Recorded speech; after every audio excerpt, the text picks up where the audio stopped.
I'd like to welcome everyone to the regular meeting of the Garden City Planning Commission. This is Thursday, December 10th, 2020 at 6:30. I'd like to call a meeting to order and start out as we normally do with pledging allegiance to the flag. If everyone would stand, please.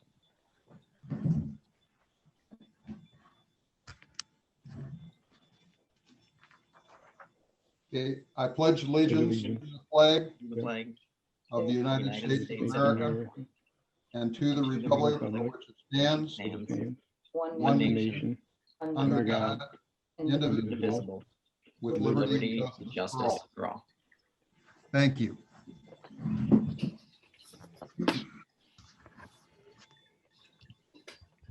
Okay, would the Secretary take the roll call, please? Chairperson May, Here. Commissioner Steenberg, Mike, you're muted. Want to turn on your mic? Mike's mic is on. Commissioner Steenberg, Here. Commissioner Turnbull, Commissioner Walls, Here. Commissioner Kalidas, Here. Commissioner Mativier. Here. Okay, thank you. Next item of business would be approval of the agenda. If someone would like to make a motion. Make a motion to approve. I'll second. Motion's made and seconded. Any comments, discussion? Hearing none, would you take the roll, please? Commissioner Steenberg, Aye. Commissioner Walls, Aye. Commissioner Mativier, Aye. Commissioner Kalidas, Aye. Chairperson May. Aye. Next item is approval of minutes from the regular meeting of October 8th, 2020.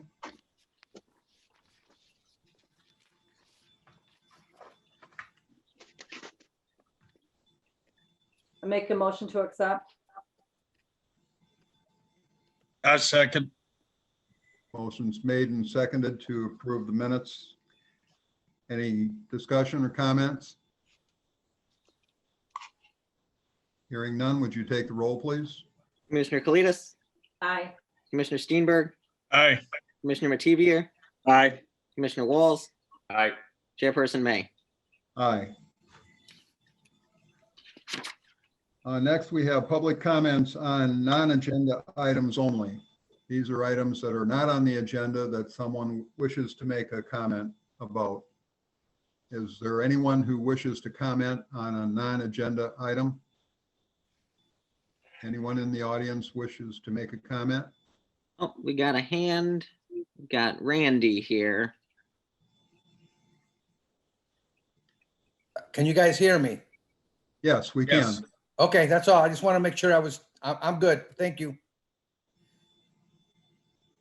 Okay, you have no comments then? But I just want to make sure you guys could hear me. Yep. Okay, thank you. Anyone else wish to make a comment on a non-agenda item?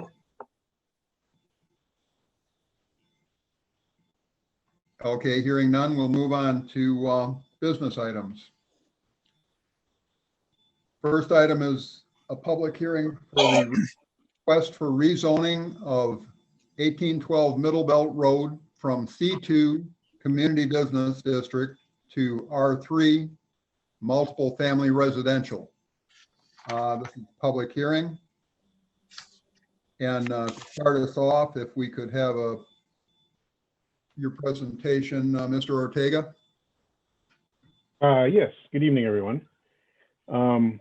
We're here tonight to consider a rezoning from the C2 Community Business District to the R3 Multiple Family Residential Zoning District for a property totaling approximately 18,440 square feet, located at 1812 Middle Belt. This is colloquially known as the Castelli Building, right there on Middle Belt, just south of John Hawk. And for the planning commissioners, you probably recall that we considered this as a rezoning request last year. Originally, the property was zoned O1 office, and the property owner at that time requested the rezoning to C2. This was because at that time, they felt that the office use was pretty restrictive, and they were considering utilizing the space for their own commercial business as I believe, a caterer, and they intended to lease the rest of the building for other commercial businesses. It has been almost a year since they had their rezoning, and at that in that time period, they actually never came for a certificate of occupancy for their business.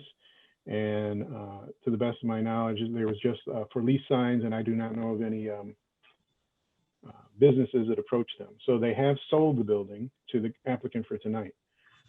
This applicant would like to redevelop the site for apartment multifamily use.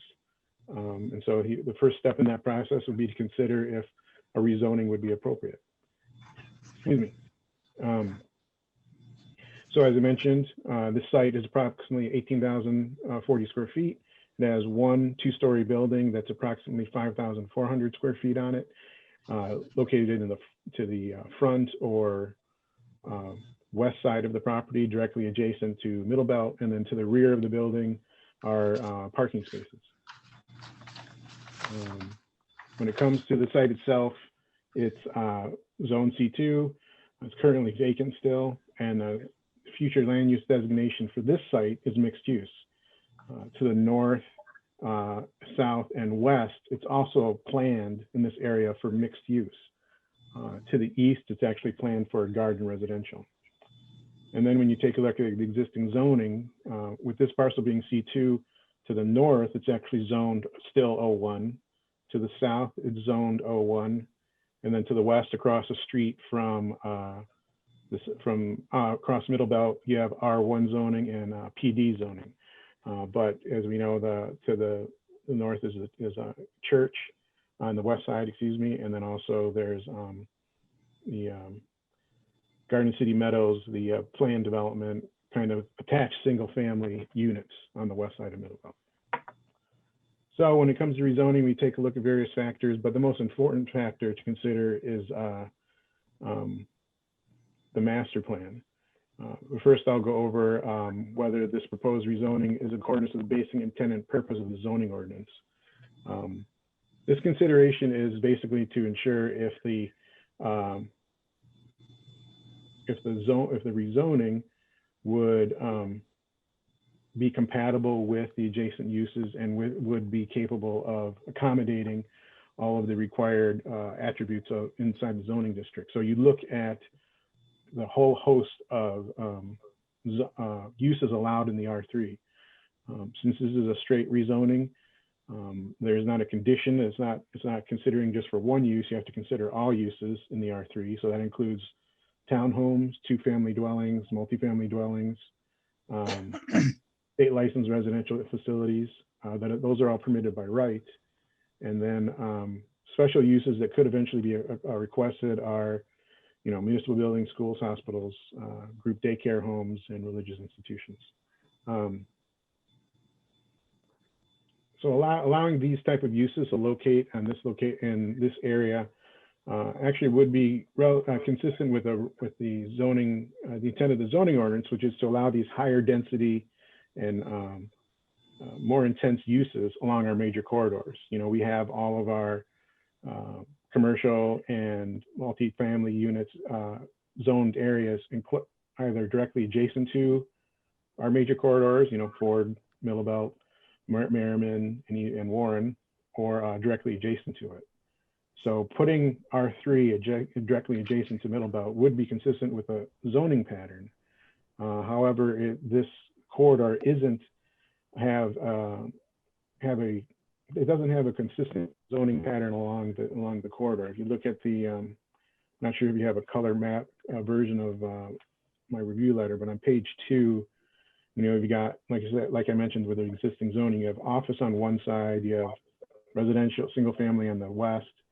There is R3 zoning in somewhat close proximity. It's on the south side of, it's a block, and it's basically a block away, kitty corner. So the corridor isn't very consistent with its zoning pattern. So this would yet be another change to that zoning, more random zoning pattern. But this leads into the more important issue of whether this is consistent with the master plan. The master plan has this portion of Middle Belt corridor to be for mixed use. The master plan excerpt says that Middle Belt from John Hawk to Marquette is this mixed use designation. That's the intent is to be a mixture of commercial, office, institutional, and multifamily developments that transition into the downtown. So while our downtown is that CBD mix of commercial and residential and office uses in the downtown on existing lots, this is intended to be that transition from single family and other uses further south along Middle Belt, transition into the CBD.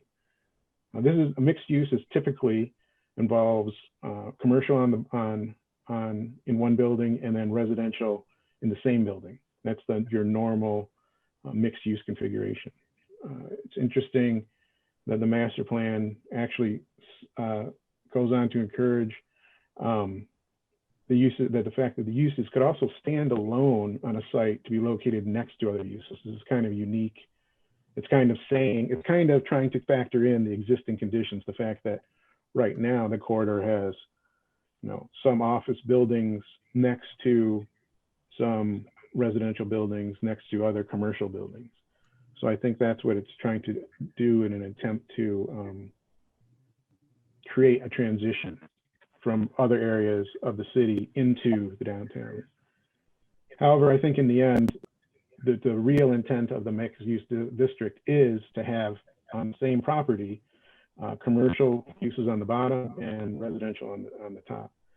So while having multifamily uses in this parcel would be a step towards implementing the master plan, it actually really isn't a full step towards that. The full step towards that would be to have a full mixed use on the site. So that's what the master plan calls for. The master plan even goes into and talks about the fact that the different types of housing types that they prefer. The master plan would prefer having townhomes and condominiums. They encourage those, and traditional apartments are discouraged as a single property. So while it wants this mixed use, the master plan is kind of stating that it's acknowledging the existing conditions, but it's also looking towards the future and saying the best way to implement in the future would be to have a mixed use on each individual parcel. Now, the problem is that right now, we don't have a standard mixed use category. The master plan does envision in its action plan for the city eventually creating a mixed use separate standalone zoning district. But right now we don't have one. So, that's not the fault of the applicant. It's just that the city hasn't gotten to that point. I will say that probably the best way to implement, though, currently under the zoning ordinance would be a plan development. If a plan development were considered, allowing commercial in the building and residential as well, that would be a closer step towards the actual master plan and the master plan's intent.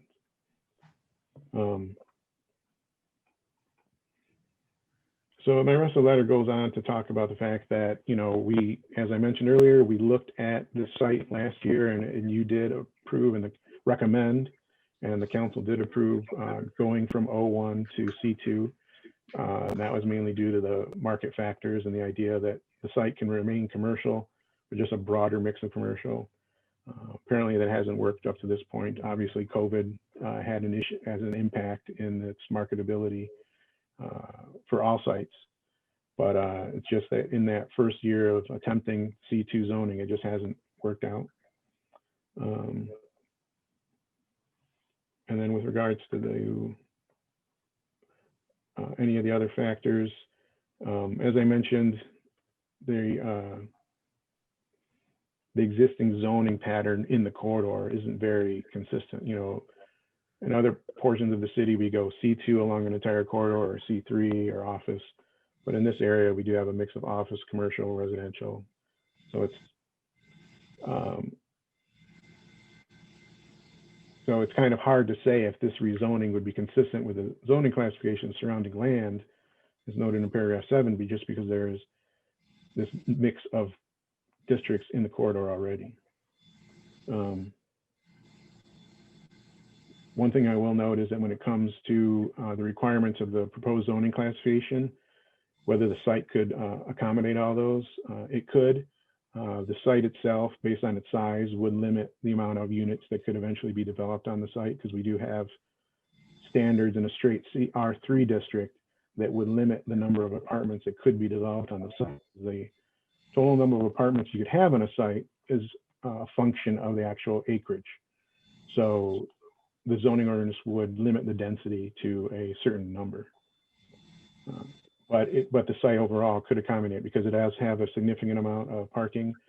And I believe I've spoken to the applicant about the need to enhance the site for residential. That would include providing open space and providing buffers, because the property does abut to single family zone property. So there would be a need for a screening wall there, and a removal setback of the existing parking away from that residential property line. And the applicant's presentation that they have, the renderings, does show that kind of compliance. So in the end, whether this rezoning would be consistent with,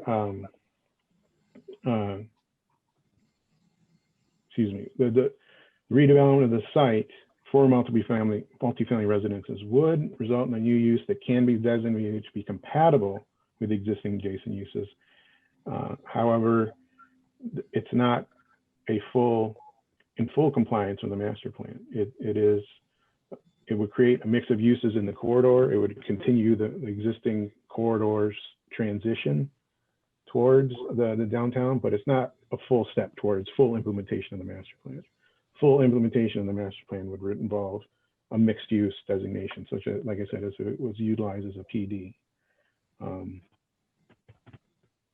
So when it comes to, I feel free to ask me any questions with regards to this.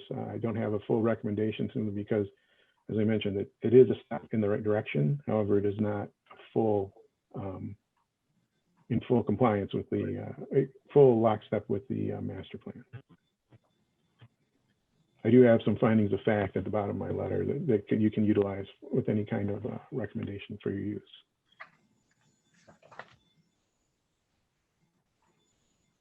Okay.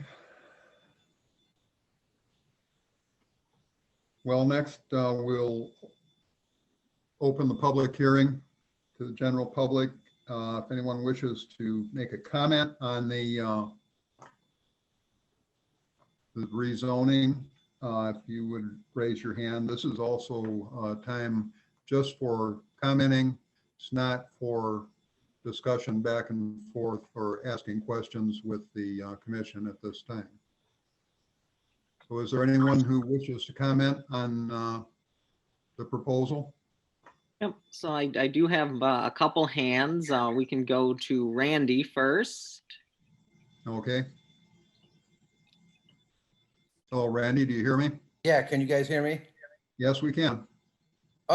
Yeah, in following with the master plan, the mixed use seems to be the most practical to me, where you have a business on the first floor, maybe the apartments on the second floor for our downtown area. That, as it says right in the master plan, that traditional apartments are prohibited. So if the whole building was going to be nothing but apartments, that's not in line with our master plan. But the mixed use is, like I said, a business on the first floor, apartments on the second. But then I would have some questions, some things I would want answered from the applicant is, does he plan to use any of these apartments for group home use? Because typically in your group homes, those individuals that live there don't have all their mental faculties. And I would be concerned with the apartments being right on the main road of Middle Belt, where they could wander out into traffic. So I would want some kind of assurance that he doesn't want to put group home in those apartments. And then my other concern is he going to accept voucher payments like from the government for those apartments? Those are just concerns that I would have, but I think a mixed use is proper for this area, but not all apartments, because that's prohibited. I mean, if we don't go by our master plan, why do we have it? So that's all the comments I have. Thank you. Thank you, Randy. Next, Brian. Let's go to Richard. Yeah, Hello, Richard. I have questions. I'm the chairman of the board of the Masonic Temple, which is next door to the property. And I do have questions. Are you planning on tearing down that building and putting another structure up? Well, like I said, this is not a time for questions and answers. If you have a statement you'd like to make, go ahead. Okay. I don't know what the total usage is in the amount of apartments, but there's not a lot of space there since we're the largest parcel south of him. We do have in a non-COVID year, the parking lot of our parking lot is normally filled with cars because we have different lodges in there. And on weekends, a lot of our members have birthday parties and graduations and the rest of that. So I don't see putting in apartments in there where they'd have adequate land for kids to play on, other than out in front in the street, which is not making sense to me. And also the gentleman behind me has his trailer and truck back there, and he's got a gate and a fence that he goes through and he crosses both properties. And he's got a big concern about that as well. The type of residence, I agree with Randy. If we have Section 8 in there, I'd want to know about it, because with the lodge being next door and families and small kids and stuff, we could have a potential problem on our hands. And I'm trying to avoid that. That's my comments, gentlemen, ladies and gentlemen. Okay, thank you. Brian, next. I don't see any other hands right now. Oh, I got one hand. Let's go to John Fleming. John, can you hear me? Your mic is turned off. There you go. John, Okay. can you hear me now? Yes, just to let you know that I'm chair of the Downtown Development Authority, and we did have a brief Zoom meeting today to discuss this. And I think Kim sent over a letter that I penned that says we didn't really have time to look at it. It doesn't make a whole lot of sense to have the apartments there, but that's, you know, that's to be determined, I guess. So just to let you know, we think it's a mistake to even go forward, but that's our comment. Okay, thank you, John. Brian, we have anybody else? Yep. So let's go to Mr. Khalif.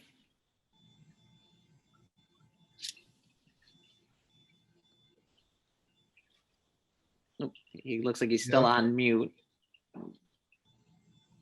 Hello? Yes, sir. Can you hear me? Yeah, I can hear you. Do you hear me? Okay. Go ahead and make your comments. Well, I am the applicant. I don't know if this is the right time for me or later. Well, you can make a comment now if you wish, but we may want to speak to you when we get into the commission discussion part of the meeting. Then I will answer all the questions when I have my time. You'd rather wait till later? Yeah, I will answer the questions that was by the people. I can answer them. Okay, But I will wait till when my time is on. okay, so you'll wait till later in the meeting to make your comments? Yes. Okay, thank you. Mhm. Brian? Right. Let's go to Kimberly.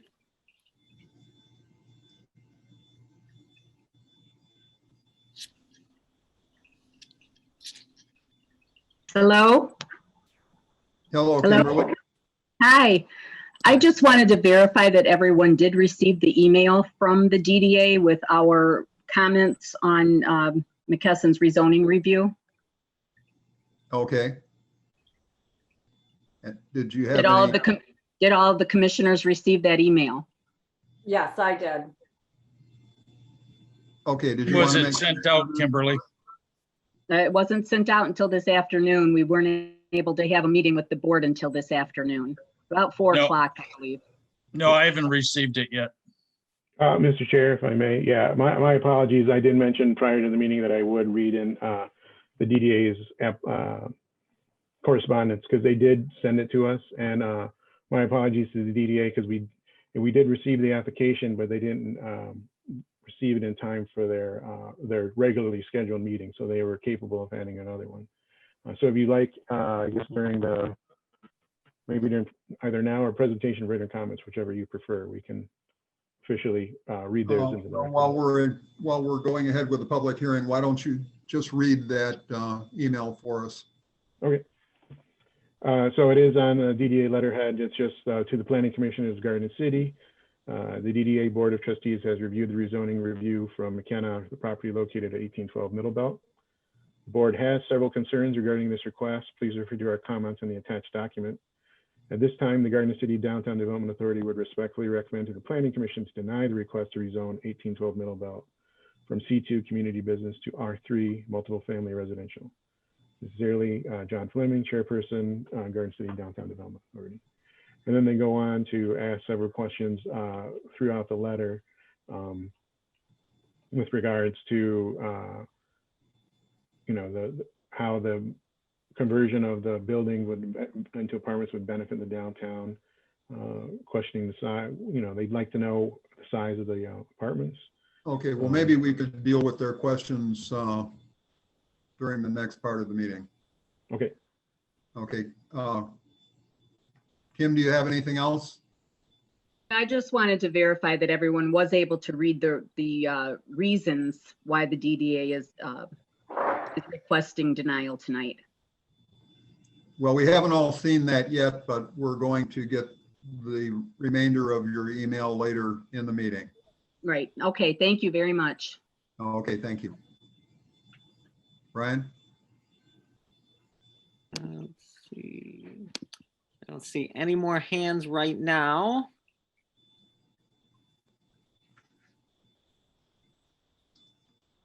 Still no hands. Okay. Does anyone else wish to make a statement at the public hearing for this rezoning request? If so, indicates that you'd like to speak. Seeing none, we'll close the public hearing and move on to the Planning Commission discussion and recommendations.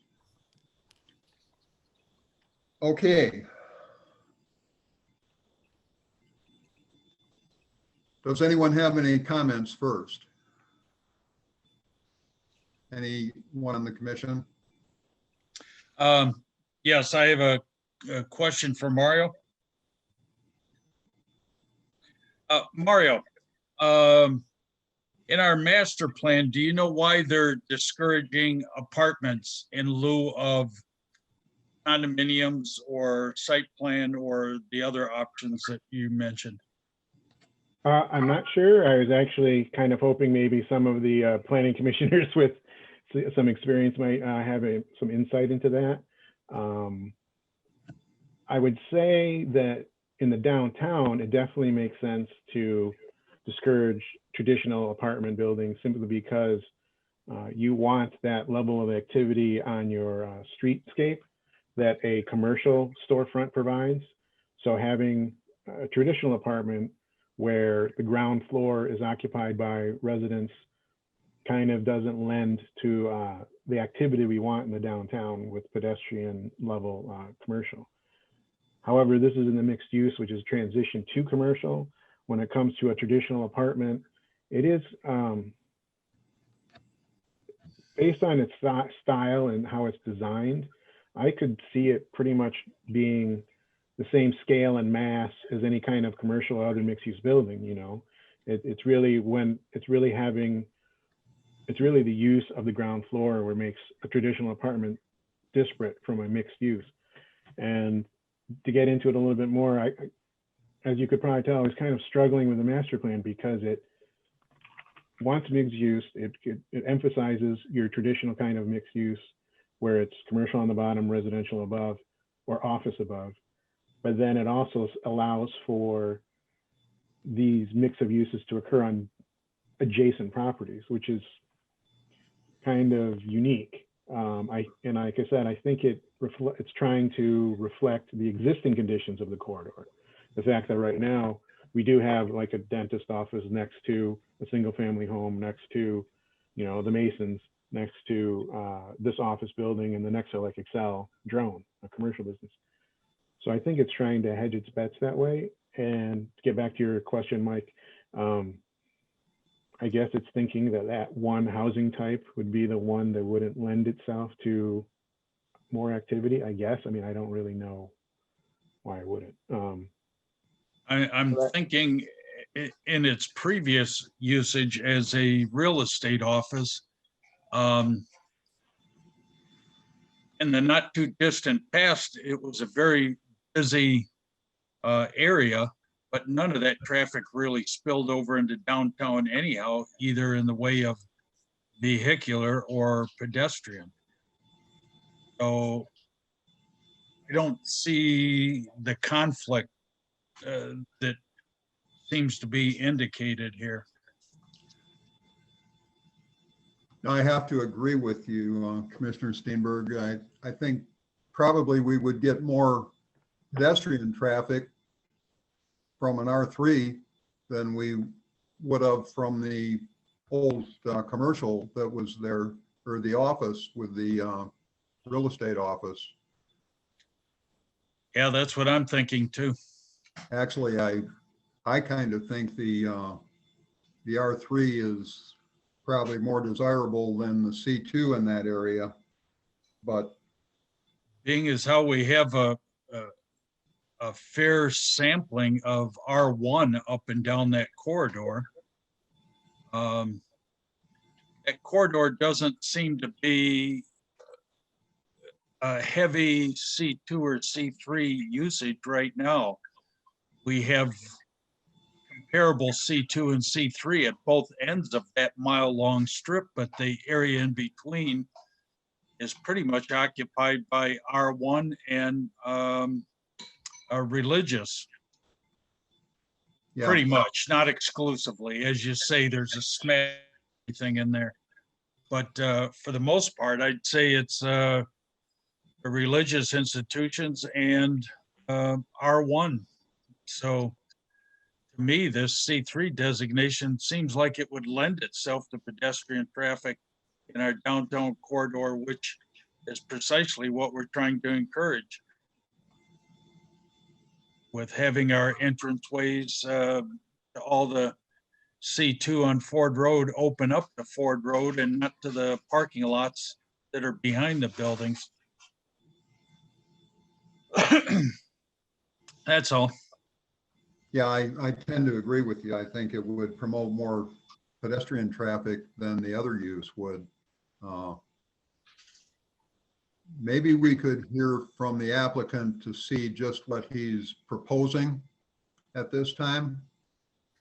And, Yes, that and then DDA possibly to see what Kimberly and John have to say, not having seen the information yet.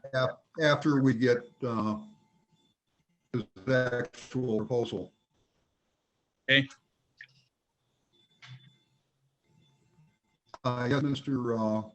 Kalaf. Yes, Ms. Kalaf, Gassan Kalaf.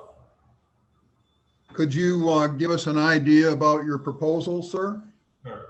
My name is Gassan Kalaf. I am an engineer myself, and I am the applicant for this property. My address is 5644 Middle Belt. It's between the bike shop and the Chinese restaurant. That's my office, the old restaurant. I don't know if you, do you have the presentation? Do you want me to share my screen? Well, we don't all have your presentation at this time.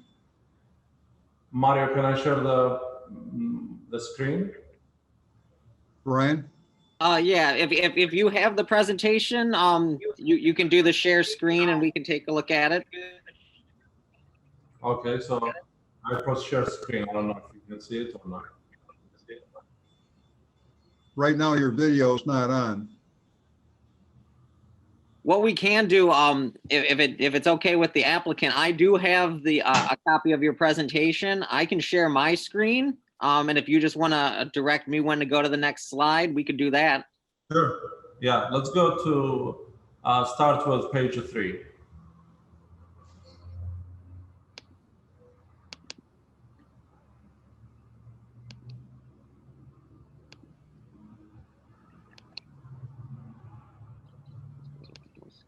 All right, so go to page, okay, so we're on page 3 here. Okay. So this is the overall site. It's, if you can see, like we have right now about 30 or 32 parking spots based on the use of C2 or based on the use of the offices before. What we are planning to do, if you can go to the next one, please. This is what the building looks like right now. Next one, please. This is the site. One more, please. This is the site. This is what we are trying to do. We're gonna have, based on the calculation that Mario and I we talk about, we can put 6 apartments in this building. We're trying to put in the back that the last, I would say, the easterly 40, 50, 60, whatever that we don't need for parking, that's all gonna be parked. If you can go to the next one, please. This is what the new building will look like. We're gonna change the siding, add 2 balconies. Next one, please. This is what's showing like before and or what's existing right now and what's we are proposing. Next one. This is looking southeast. Again, it's we're adding 2 balconies from the north side too. Next one, please. This is a comparison between the existing and the proposed. Next one. And this is how it's going to look like if you are facing north. Next one. This is what we are planning to do. It's not like this, but something similar to this, something that will withstand the weather in Michigan. Something nice, like some nice tree grass and some brick pavers. Keep going, please. This is just a presentation of the park or the garden that's going to be in the back. Keep going, please. This is the level that we're looking at in these apartments. These apartments, they are not going to be for low income. These apartments, they will be rented in the range of $1,000. We are trying to attract let's say, it's like kind of urban design. This is more like a modern design. So this is what we are trying to do here. And if you can go one more, the last one, this is like another example of what we're gonna put in that building. Now I'm done with the presentation, but I can complete talking about. Okay, so here's what we're gonna do. We're trying to put 6 apartments. 3 in the first floor and 3 in the second floor. The reason that we think the apartment will work the best because the building right now is, as stated, is C2. C2, if you want to put anything in the kind of like the first floor 4 feet below ground. So if you want to put anything, any commercial in that first floor, then you need to make it handicap accessible based on American Disabilities Act requirements. So if you want to put, if you want to make it handicap accessible, then you need about 40 feet or 50 feet of ramp, which it's huge. So what I think the use of the apartment will be perfect here. What we're gonna do, we're gonna put a screen wall in the back in the residential area, and in the front, that is gonna be decorative fencing. The questions that they were asking about, like about the Masonic Temple, about the parking lots, we are not going to need that much parking. We're going to need only 12 spots, not more than 12 spots for parking. So I believe that's a big reduction in traffic. And I'm open for any questions that you have. Does the commission have any questions at this time? I do. How big are these apartments inside? How many square feet? Each one is going to be between 700 to 900.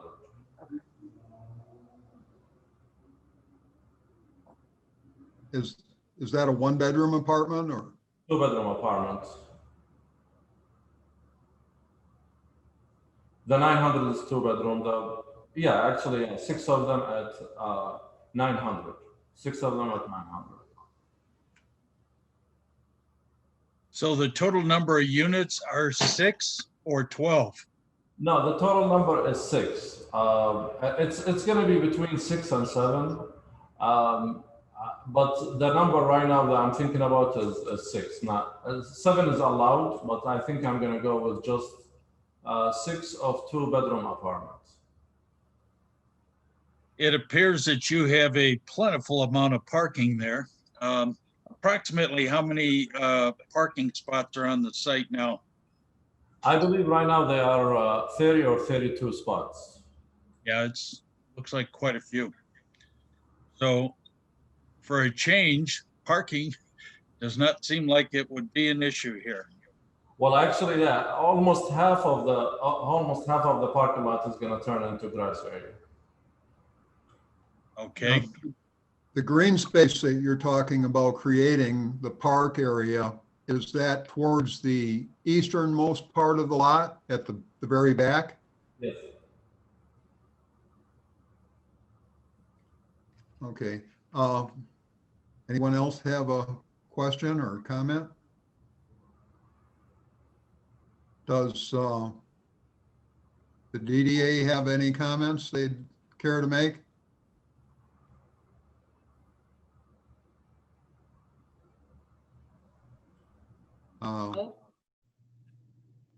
I don't know that our comments are necessarily for the applicant.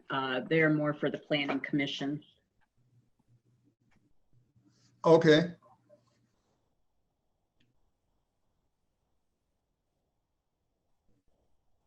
Oh, did you want me to go? Did you want me to continue now? Well, yeah, now would be fine if you have a comment for us. Well, we just, the concept looks beautiful. We're still having a little bit of an issue with, we were originally told there would be 8 apartments in there, which made them quite small. If there's only going to be 6, that's, that gives them a little bit more room, but we're still going back to a few things. Let me find them here. At one point in the review, it talks about minimizing congestion in the single-family neighborhoods for traffic. And I guess we just needed that explained a little bit better, because we're not understanding why traffic to these apartments would have been in the neighborhood behind it in the first place. Those are single family homes. They're already built out. Yeah, I don't think that's going to affect the single-family neighborhood behind it because the parking lot won't empty directly onto either of the side streets. It'll just empty onto Middle Belt.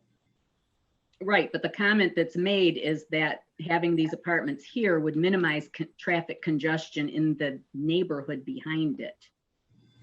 So we were kind of unclear how that would be because it seems that if anything, it would add a little bit of congestion to the traffic on Middle Belt. Whose comment was that? Was that Oh, Mr. that Ortega? was in my letter, Mr. Chair. Oh, okay. If you want, I think it probably, just to clarify my point, the point was more the fact that this property doesn't have a property line that abuts a residential road. So wouldn't have the opportunity to have a curb cut onto like a side street. So it's not going to have direct access and contribute to cutting traffic through a residential neighborhood. All, like you mentioned, all traffic will dump onto Middle Belt.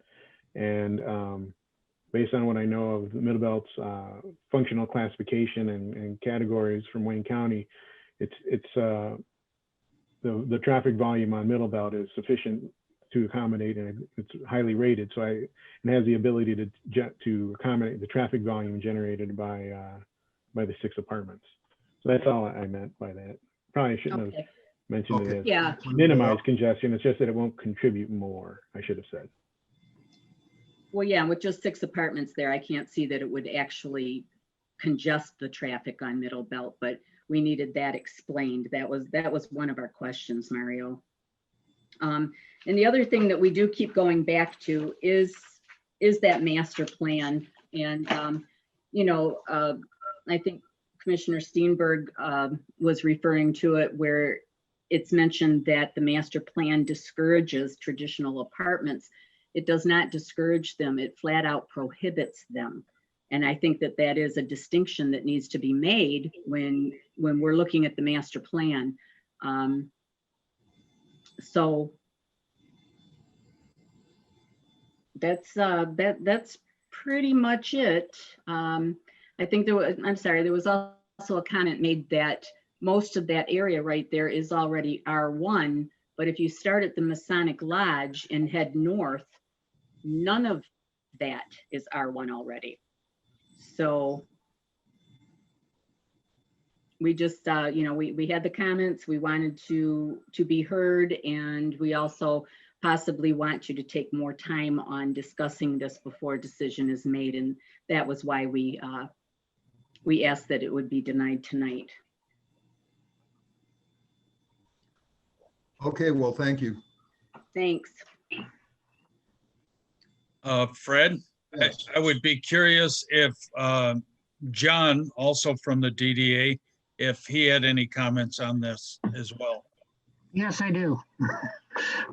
Can you hear me? Am I Yes. on? Yes. Okay. Yeah, one of the things that we talked about today in our brief meeting was the driveway situation between the Masonic Lodge and the Castelli building. And especially if there needs to be a border of some kind there between the 2 facilities, that should certainly be looked at as far as what's that going to be as far as getting in there. And I'm not sure where that falls in as far as the planning commission and other areas within the city, but that would be something that should be looked at if it hasn't already. And the other thing that I noticed, or I think I saw, maybe I didn't, in Mr. Gassan's presentation, was there was something on the north side of the building. Is there any property on the Castelli building that's north of the building? It's all in the south and east, I believe. It looks like just a setback. Yeah, well, there's a little bit of property on the north side, but not very much from what I can see. And not for parking or anything that they can, okay. No, there wouldn't Like I be said, I any wasn't parking. sure what yeah, I didn't think so. And I did, once again, on the parking in the back, I heard previously there would need to be some kind of setback from the homes in the back as well as a retaining wall. Is that put in the plan that still leaves enough parking? I think they'll have plenty of parking because they've got way more than they need right now, even with the park area in the back. Okay. Yeah, it'd been nice to see that that drawing earlier, Joe. Okay, that's it for right now for me. Okay, thank you. Thank you. Great, thank you. Okay, does anyone else have a comment?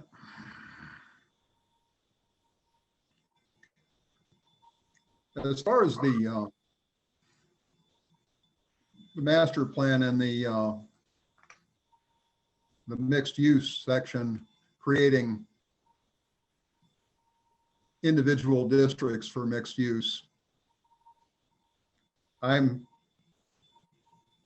not too big on the idea of disrupting our current businesses to change them over to mixed use. And that's the only way I can see that it would be accomplished, because there's not enough vacant property to start from scratch in that area.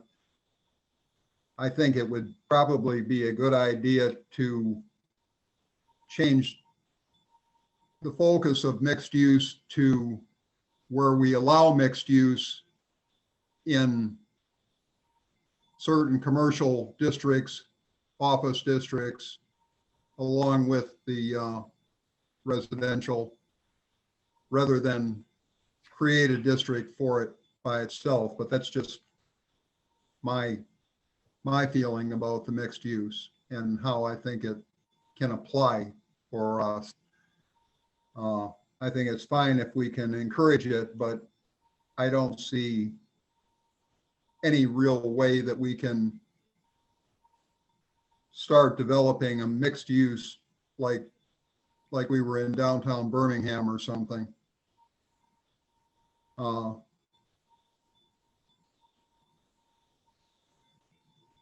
don't know, that I like the proposal, but the proposal, if we approve this, everyone should understand that we're not approving the proposal, we're just changing the zoning, and that proposal could change too. We're not. It's not a site plan approval. It's not a site plan approval, right? We're not specifying that this proposal is what has to be there. This is just currently what the owner is proposing. And when it comes around to getting it approved, that's a different situation. Yes, I agree. And I see that area is very ripe for an R3 type designation. As we all know, the population is shrinking in Garden City and many cities similar to it. And I see this as an advantage. I think it's much better suited than the current C2 that we recently approved. But that's my opinion. And by eliminating the C2 there, maybe we encourage more development along Ford Road, because we don't have that much commercial up and down that stretch of Middle Belt as it is now, just mainly on both ends, not really anything in the middle. So to me, it and our designation seems quite appropriate. Yeah, the only thing in the middle between Ford Road and Cherry Hill is some office, dentist office, doctor's office, apartments, and churches. That's basically what we've got in that section. And a school, which is a religious affiliated school as well. Well, that falls into our R1 section. Right. So, I'd like to hear what the other commissioners think of the proposal.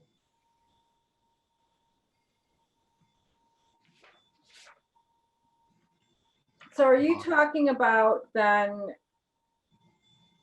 changing it from a C2 to an R3? Is it an R3 mixed use? No, it's an R3. We don't have a mixed use designation. R3 is just multiple. It's just gonna be Multiple multiple and family. then, if we rezone it to an R3 and he backs out, then are we opening it where it can be in hospital or senior living facilities or, what's, listed in Mario's letter? If he backs out of making this, doing the apartment? So Anything that's approved in an R3 could be built there if we approve the if we R3. approve it, That's correct. This is not a conditional rezoning, which would require him to build what he's proposing. right? This is just an R3 rezoning. And so anything approved in an R3 would be, he'd be able to put in that position. Okay, thank you. Anyone else? I was just gonna say, this always seems to be kind of the little bit of the headache we have with this, with the rezoning. Because I think we just had something a couple months back on Merriman where we worry about, okay, this guy backs out, that opens it up for anyone else that can make the current building work with whatever idea they have. We don't have the say anymore. So I think a lot of people are a little nervous about that. Anytime we have a rezoning, that can happen. A while ago, we rezoned a piece of property on Cherry Hill for an R3, and it was never built. So who knows what's going to happen with that property? And we did it because the proposed owner and builder promoted himself and the new project as being so great. Yeah. But it never happened. Yeah. And So- didn't we talk about starting to take on the zoning changes and the actual property, what the actual designs were at the same time? Didn't we talk about that not too long ago? You mean conditional zoning? You Yeah. can't, well, that has to be proposed by the applicant, I believe. Is that not correct, Mario? Yes, that's correct. Applicants can choose to say, I'd like a rezoning for this particular use. And usually that comes attached with it's required to come with a site plan.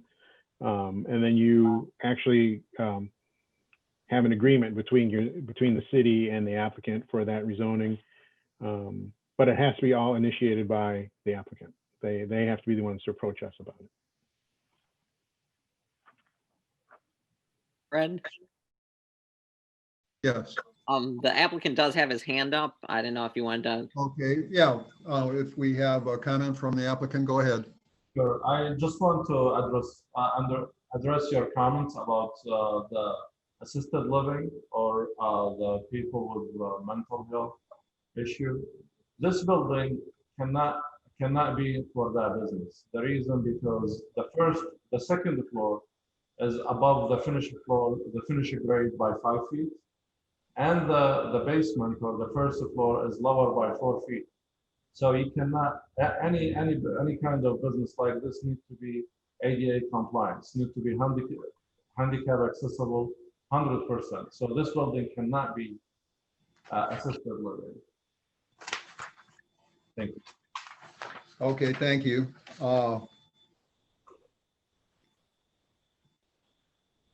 Fred, That, I think, yes, I believe Kim had a comment. go ahead, Kim. I did have one other question. If this gets rezoned to the multiple family residential right there, would there in the future be any repercussions on either one of these properties that are located next to this? So say the drone store goes out and something comes in there, you know, would one of the considerations be now we have residents living right next door, so now we can't do this here?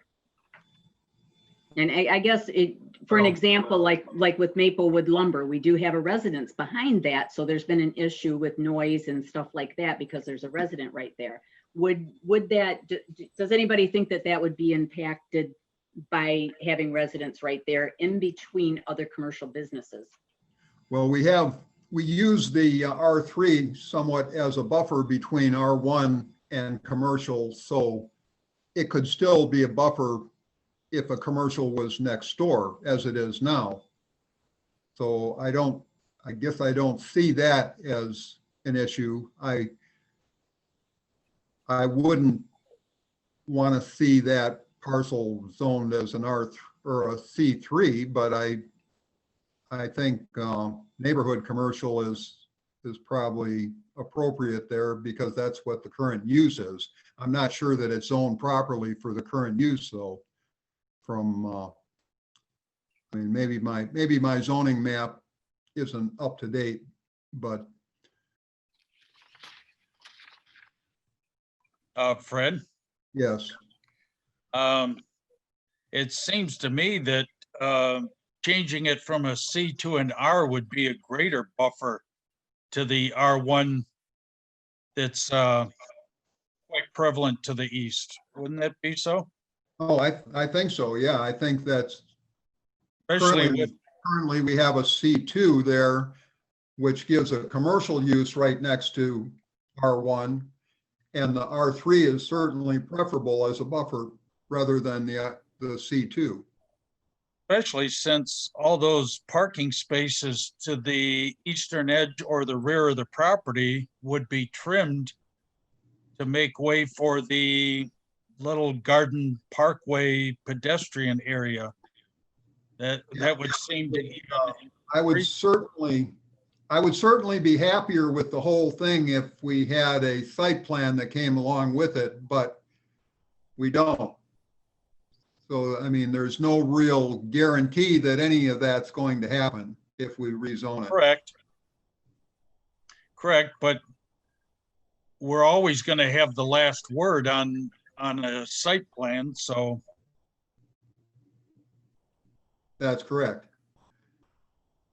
And of course, to try and put a hospital in there, depending on the square footage and the number of employees, or an assisted living center with the number of residents and the number of workers that would be required and the amount of parking that would be required, it seemed like it would be self-limiting to me. Well, I think the size of it kind of limits it.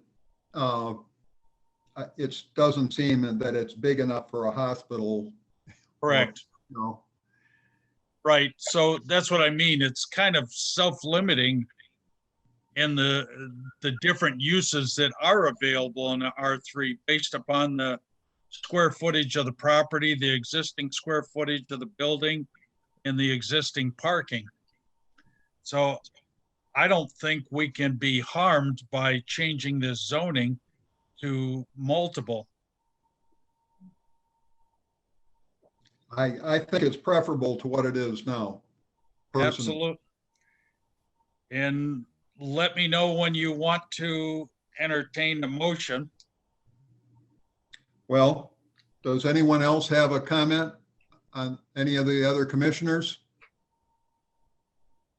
Think along too with the one bedroom apartments, it's gonna limit having children in there and stuff like that. I've seen some concerns about that.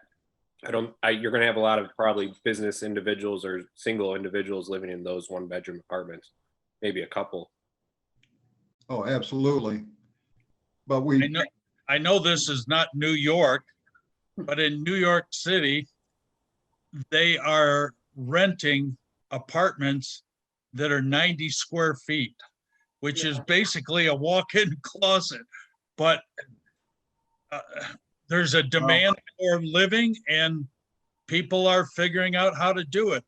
I'm guessing it's not a 6-person family that's renting those places, but they are actually renting 90 square feet style apartments. So when I Yeah, see that's good. 700 to 900, my house is only about 200 or 300 more than that. Yeah. So that No, seems 900 pretty is not a bad spacious. size. If they stick to 6 apartments rather than trying to squeeze in more, I think it would work out. I do too. I mean, we've currently got an apartment building down at Marquette that you have the same situation. You don't have any place for kids to wander around there either. Right. If that's a concern, you know, it's not the only place that happens. Yes, we have a few of those in the city, and I think every city has it. And I think that's why families aspire to buy homes and live in them so they can have backyards and So they swing can have a sets, yard, right? garages, and have the dog run free and all that stuff. I Yeah, don't think people rent apartments with that expectation in mind. no, I think people with apartments tend to depend on parks and things like that for recreational purposes. Yes, I think so. Fred, Right. Yes, it Brian. looks like I got a hand from John Fleming. Okay, John? Yes, I just want to clarify some math here. If we're talking about the 6 apartments and a 5,400 square foot building, it won't be a 900 foot between apartments because you got hallways to deal with, so and stairways and so on and so forth. So I think you'd be looking more like in the 750 to 800 foot range. So I'm just saying that don't think the apartments are going to be gigantic. So, but that's it. Yeah, that's on the But small. but they're not 90 square feet either. So No, that's true. That's not bad for a 1-bedroom apartment, but that's pretty tight for a 2-bedroom. Mhm. You know, I've always kind of subscribed to the fact of there's a Latin term called caveat emptor. And basically what it means is buyer beware. People can rent any size they want to rent. If you want a big apartment, spend more money, you get a bigger apartment. I don't think we should be making those decisions at this table. Right now, the question in front of us is whether we want multiple family designation there or we don't. And I'm ready to put forth a motion to that effect. Go ahead with your motion then. Yes, I'd like to make a motion to approve the current change from C2 community business. Commissioner We need to Steenberg, make a recommendation to the council for change. yeah, Commissioner Steenberg, your motion, for in matters of rezoning, the planning commission's a recommending body. So your Okay. motion would be to recommend council approval. I'll preface that with that. I'd like to recommend to council that we change the current C2 community business zoning to the proposed R3 multiple family residential zoning. Do I see support? Support. Thanks, Brian. Okay, we have motion and support to recommend approval of the rezoning to the council. Any discussion? Seeing none, would secretary take the roll, please? Commissioner Steenberg, Aye. Commissioner Mativier, Aye. Commissioner Kalidas, Aye. Commissioner Walls, Aye. Chairperson May. Aye. Motion's carried, and it, Mr. Calais, your application will go to the city council for their approval with our recommendation. Okay, thank you very much. I really appreciate it. Good luck, sir. Okay, next order of business, zoning ordinance amendments. We have discussion of revised amendment language regarding residential design standards and other potential ordinance amendments.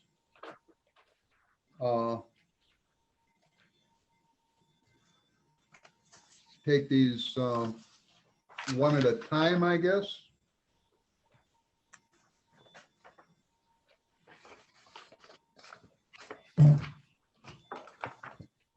The first one would be Amendment 1, Residential Design Standards. And we have all of the language in the proposal. Mr. Ortega, do you want to briefly go over that with us? Yeah, real briefly. We've talked about this a couple times. And forgive me, I think because of the lateness of the hour of our last meeting, I can't remember if we actually got into this last time. I don't think we did. Well, Details. we talked about it considerably. I don't know if we hit all these details or not. Oh, okay. So with regard to the version that's in front of you, the first issue that it addressed based on our last discussion was to change over the terminology to make it consistent with state statute, in which what's traditionally known as mobile homes are actually considered now manufactured dwellings. And then what would used to be called manufactured dwellings, the ones that are like built in a factory, are actually modular dwellings. So this goes through, and we'll deal with this in another section as well, but it goes through to change those recommendations in the design standards. But remember, the whole point of the residential design standards, us taking a look at it, was to try and make sure that any new home that's being constructed was of higher quality and basically had those architectural elements or those site elements that are traditionally found in Garden City. Because sometimes some of the recent homes constructed basically did look like a standard rectangle, basically placed on a lot with very little site improvements. So when we went through and talked about it, it really got into things with regards to paragraph 7, compatibility with other residences.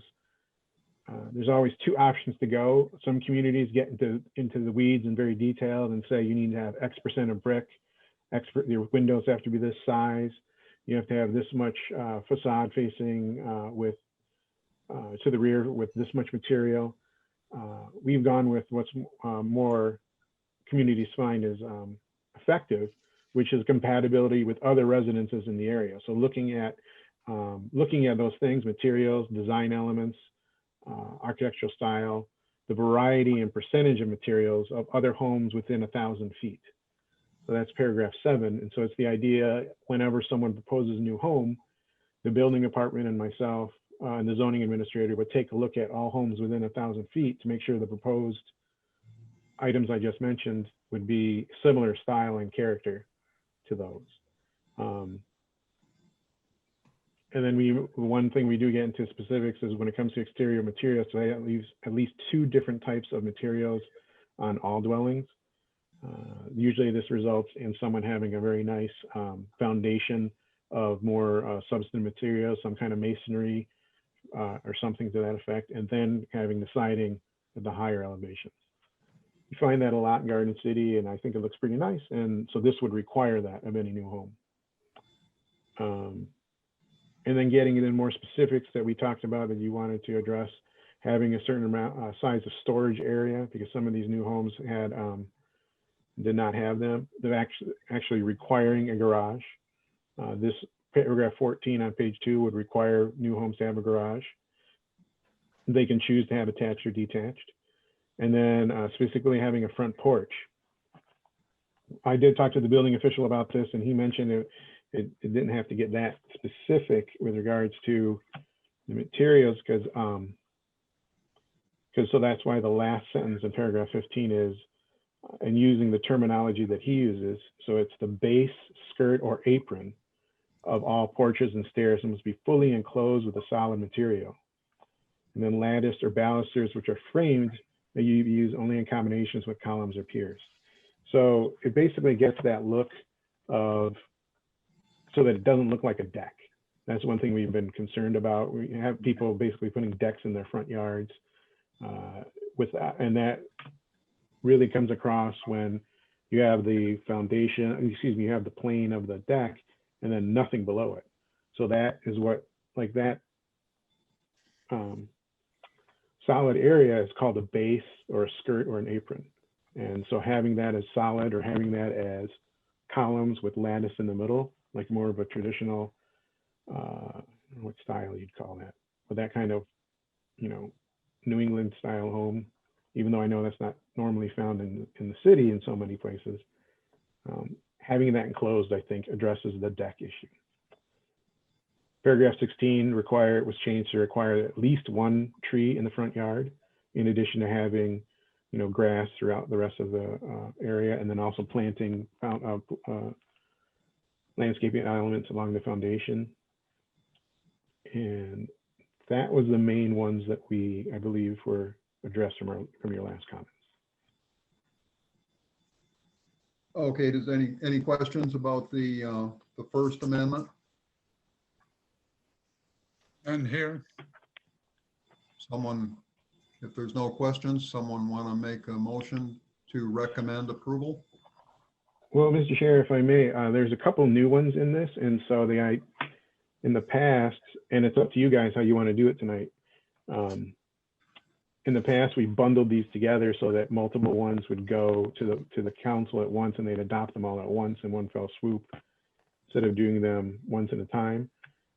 So in addition to these in front of you tonight, there were a couple other topics I wanted to bring up to you after we talked about these three, if that's okay. And then you can decide if you want to send these. After we talk about, after we get done with these three, we can See about the new ones. hear what your other topics are. Okay. You don't want us to act on these one at a time?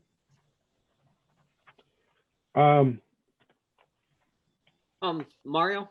Yes, sir. So I'm just making sure I'm on the right page here. For these, if we do want to take any action on it, our next course of action would be to schedule a public hearing for these, correct? That is correct, yes. Oh, okay. So in that case, Chairman May, what we could do is if we want Mario to go over the first three, Yeah, then we could schedule since the action we take tonight is to schedule the public hearing, we could take all three there and schedule a public hearing to hear comments on the proposed ordinance changes. And then after the public hearing, when we do recommend to council, then we'll do them one at a time. okay.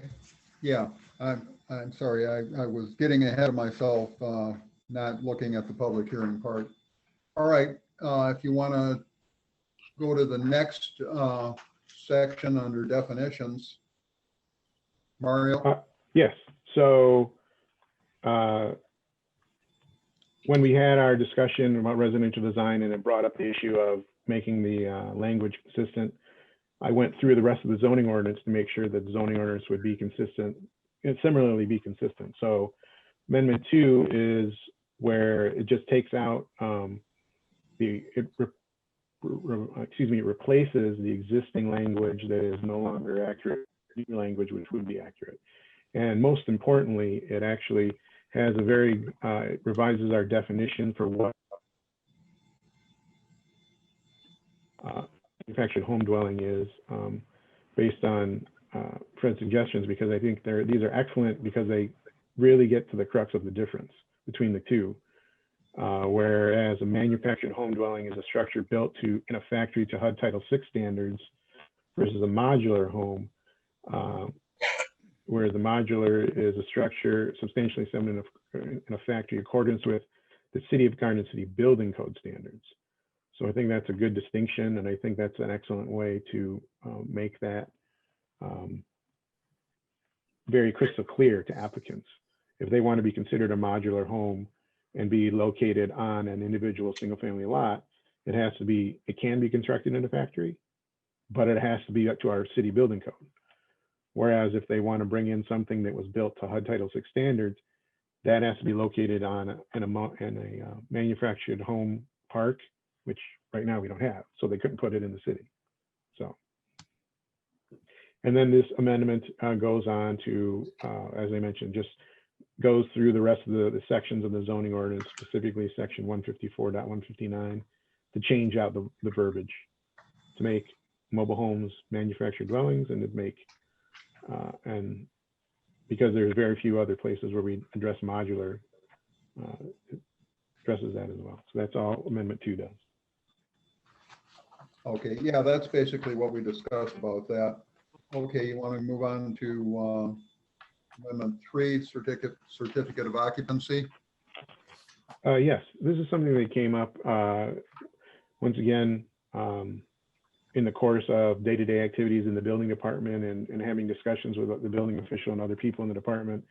They pointed out some things. The fact, first off, just a real minor thing is that at the beginning of section 154.466, technically the certificate of occupancy requirement says for residential purpose, when we actually do require them for all commercial, for all purposes, all uses within the city. So that's why we just made sure no one tried to escape through that loophole, basically, by removing that loophole.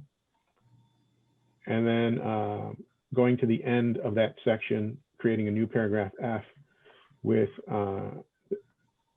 because the rest of the ordinance kind of implied that if you if you don't comply with the standards of your C of O approval, you'll lose it. Paragraph F puts that into words, because when it comes to enforcement of certain actions, you know, the code enforcement officer typically asks me, well, what section can I cite so that I can shut this person down, or that I can tell that or force them to comply with all our standards. I can cite general standards, but this way I would be able to cite something specific that says that if an applicant does not comply with all the conditions of a certificate of occupancy, then that C of O becomes revoked. And so a lot of times what happens is someone will come in for a C of O application. They'll say they're doing one thing, but then they add something to that afterwards. And then they say, well, I already have my C of O. But so we have to find ways to enforce the original conditions of approval. This is what I would call like a belt and suspender situation, because in the past it would be, we'd cite something else, but this will be a specific method of enforcement. Any questions? Well, we need to set a public hearing if someone would like to make a motion. I'll make the motion to set a public hearing for the 3 items. Second. Any discussion? Secretary, take the roll, please. Commissioner Steenberg, Aye. Commissioner Mativier, Aye. Commissioner Kalidas, Aye. Commissioner Walls, Aye. Chairperson May. Aye. Next item of business. Well, before we go on to that, Mario, did you have other ordinance amendments you wanted to bring up? I did, and so I guess I'll go with the preference of the Planning Commission, how they want to proceed, because one other item I want to bring up, kind of jumping the gun here, but at the end of every year, we also do we are supposed to do a annual report and action plan that will eventually, I'll draft one up for and present it to you for your January meeting. Basically, it summarizes all your activities that you've done in 2020, and it's a report required by a statute that'll go to the city council. And in that, you also take the time to consider what you'd like to accomplish in 2021. So it's not very detailed. I mean, it's not very in-depth. It's, you know, more of a bulleted list, so we can discuss that. And in keeping with that idea, I have some other ordinance changes that I've been looking at that might need addressing. The first one being with our recent election, once again, the zoning ordinance officer came to me, asked me, how long are people allowed to put up their political signs? Because there were some people that he wanted to make sure he could, after X amount of days after the election, take them down. And technically, there's no right now requirement that people have to take political signs down. So he wanted, I wasn't sure how you wanted to have a discussion about that, if that's something that you'd want to address. And then there were a couple others, and honestly, I'm afraid I can't remember them right now because of everything we've been discussing tonight. So once again, this is something that could just be taken up in 2021 if you prefer, rather than deal with them immediately. Well, yeah, maybe we should, I tend to agree with the political signs one. I mean, we went over some of that when we talked about signs before, but I don't think we ever put any limits on them for some reason. But yeah, I think we should bring that up. Is that something we could throw out now and possibly agree to and include that with the other 3 items for the public? Does anyone have any ideas about time frame? Or maybe we need to look at the ordinance language a little closer before we make up our mind. I mean, I haven't really reviewed it lately. Before we decide on a time frame. I think maybe it's something we should just bring up in January. Okay. And there are a couple other items just to preview. One of the issues found throughout the city right now is residential lots where people are parking in their front yard and having excessive amount of parking. And basically the issue is that there are some areas in the zoning ordinance where we address this. However, they're not exactly consistent with each other, and they're not exactly in the same location in the ordinance. And they're also not exactly clear because some people tend to not walk, I wouldn't say walk through a loophole, but they tend to stack one on top of the other, and then basically they ask for circular drives, but then they just pave over the entire front of their lot. And then we have these homes that have like 4 or 5 cars parked in their front yard. And I know that's been an issue in some neighborhoods. And so I think that's something that I had a couple council members that request that we actually try and address that. Yeah, I think that's an issue for a few houses that I've seen in town. Definitely. 13 cars on one lot. I saw more than that. Wow. I think they own the adjacent lot. There's a garage that sits all by itself on the adjacent lot. So they may own 2 lots, but they've got more cars in some of the apartment buildings, and it's a single family dwelling. Yeah, I know the one I'm thinking of, and it may be the same one, but they have a whole lot of their yard paved. So, I mean, all of the cars are parking on pavement. Yes. I've seen 17 cars parked there. I think we're talking about the same one. Yeah. Yeah. Yeah. And the issue is that technically they're not supposed to there's pay, something but we can do to address that. It'd be tough, but I think if we can tweak the language a little bit to be very explicit about you can't pave that much, and then any excess amount of cars have to be in the rear. And then we can also address the idea of, right, how do we limit the amount of cars on a site? Because technically you're supposed to be a single family home. Why do you have 17 cars? Yeah. Yeah. So you can't pave your entire front yard with blacktop? Well, we got one of those.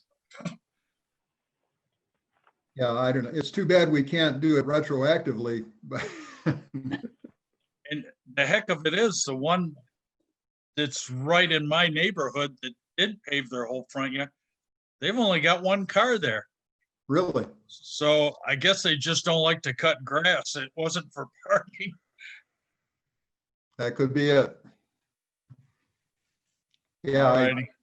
I think we can probably look at a lot coverage percentage or something to scale down the amount of paving.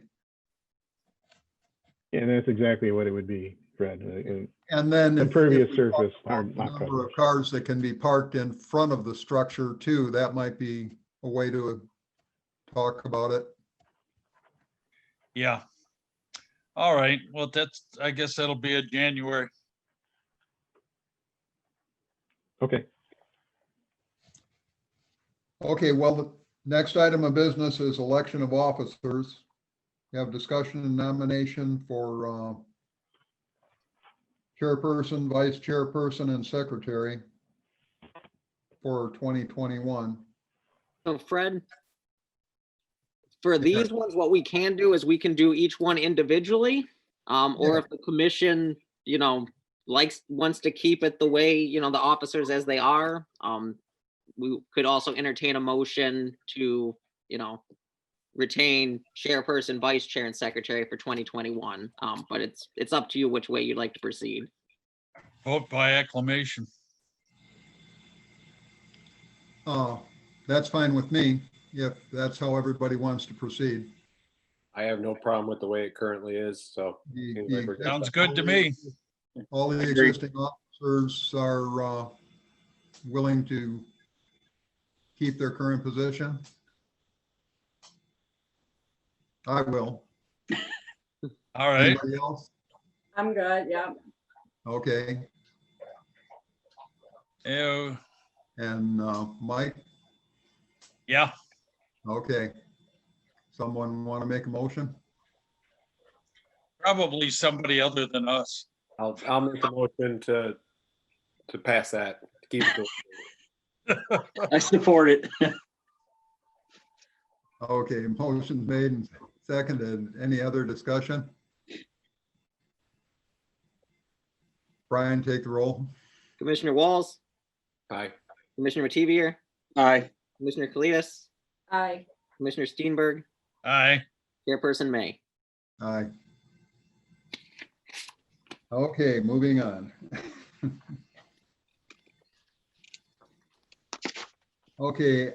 does We're not anyone even gonna have a recount. I'm gonna sue. You need 4 states to sue. Yeah.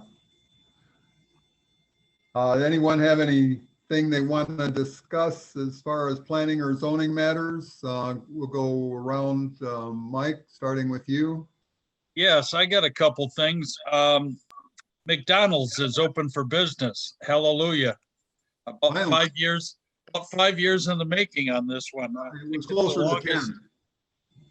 I think Closer it's to the 10. longest spread we've ever had, but it seems to me there's supposed to be a bench around the monument sign that sits on the corner diagonally. We talked about benches. I think it would be nice to have a couple over on the Middle Belt side outside their wall too. But maybe that sidewalk belongs to the DDA. So maybe they'd be the ones to put it there. Well, I don't think know that we ever actually made them include the bench by the monument sign because it's a little bit tight there. I know we talked about it. Yeah, I don't remember if it was part of the site plan or not. We did talk about it. And I thought it would be a nice addition to have that right on that corner. I think the area to the east, I think there's a bus stop in there someplace. So Yeah, there is. possibly the bus company or somebody will include a bench, or possibly McDonald's as a Yeah. courtesy. I don't But, think the bus company does that. And I think the other benches in downtown have been put there by the DDA. So Okay. maybe if we discuss it with them, they would agree to put a couple of benches on the sidewalk there by the bus stop. I can take a look at the approved site plan too, to see if there were benches on there that needed to be included. I know that they still have to wrap up some final things, most importantly, the wrought iron fence that's supposed to go in between the brick columns. They Right. say that Yeah, they say that's on order. So I don't know if Okay. maybe the benches are on order too, but I can check and see. And I can make a comment that maybe it'd be nice for McDonald's to donate to the DDA some benches. We'll see if we can do. Also, are they complete on landscaping at this point? No, it doesn't look like to me that they are when I did No, my it site it visit. looked a little bit sparse along the middle belt side there. Yeah, Yeah, very sparse. I think it might be more of a seasonal issue. I don't know. Yeah, Could they be. may have to wait till the spring to do that. Yeah, Yeah. That's very possible. Well, if you could Other check than on that, it the looks- site plan to see about the benches. I thought sure we had that on the final site plan, that there was going to be benches on both sides of that monument sign. And the other thing is Checkers. Do we have an approximate date when they're open? they would like to open in the next couple of weeks. The one thing, if you notice, that they haven't done yet is that final curbed island to the Okay. rear of the property next to the alley. They haven't done that yet. So we're, That They was have to my do that. second question. yeah, they got to do that. And they were having some issues about where to put their handicap signs. We told them where to do that. And I'm double checking with the building official. That asphalt surface seems a little rough to me. I don't know if they actually milled it or what. So I'm going to double check with him on that as well. And the island, which was my second question, that is going to go down to the edge of the public sidewalk, correct? Correct. So that there's not a lot of back and forth through that particular area. 'Cause Correct. we had 7-Eleven, the alley, and their parking lot all right there. Okay, that's all for me. Okay, Randy? Yeah, I'm just curious about what's happening to that old Cricket's Beauty Salon on Ford and Helen, or Ford and Deering, sorry. Yeah, they seem to be under construction there, but I don't know what's going in there. Let me double check. I believe that actually it's another salon, if I remember correctly. Okay, Is that the one more out to the east of the city, almost near Inkster Road? Yes, yeah, oh, yeah. Yeah. Yeah, that's going to be a salon actually. okay. And they, they were, I told them they needed to put that revised curbs and landscaping, and they did it because that site is big enough for all that. And they Mhm. have more than enough parking too. So I think it's gonna be pretty attractive once they do it. Great. Diane? I do have one. What is going on with the old Alberts on the Alley? Have they done anything in there? No, we did grant them an extension in October. So they say they're going to be here in the spring with a building permit application. Okay. So they have until October to do something of next year. And if they don't, then their site plan approval goes away.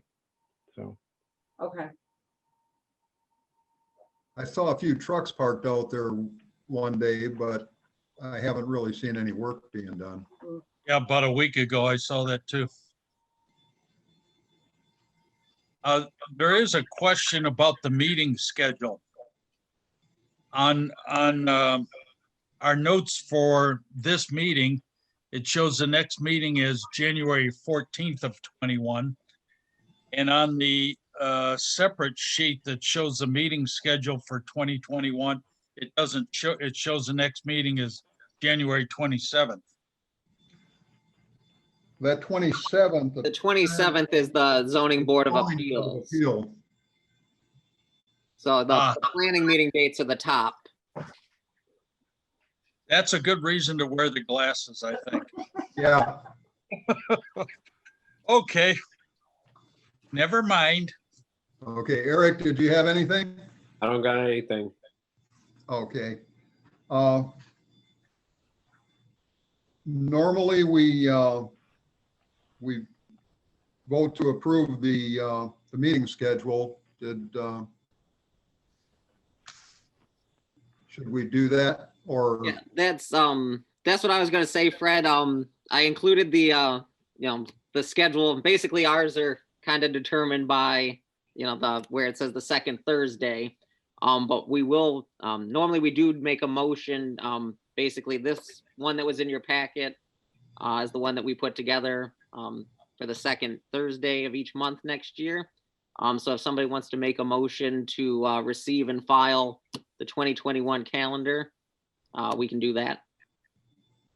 I make a motion for the 2021 calendar for the planning commission. Second. Okay, any discussion? Brian, take the roll. Commissioner Kalidas, Aye. Commissioner Steenberg, Aye. Commissioner Mativier, Aye. Commissioner Walls, Aye. Chairperson May. Aye. As far as the zoning board of appeals goes, we need to present that at a zoning board meeting, but it would appear as if the November and December dates are pretty close to holidays there, and they may have to be modified. Yeah, so for the ZBA one, I did talk to our city clerk on because I actually looked in advance because these ones are pretty close in November, and then a few years out, we're the fourth Wednesday will actually be on Christmas Day. So we know for sure that that's not so what Matt did say is when we do see proposed changes, changes like that, we can cancel it. And then if there was an applicant, that wanted to have something around that time, schedule a different day. Okay. Yeah, that would work too. Which if I can ask Mario a question, well, because our technically, if we were to have a zoning board in December this year, it would fall on the 23rd. Did you ever hear anything from an applicant, Mario, for anything?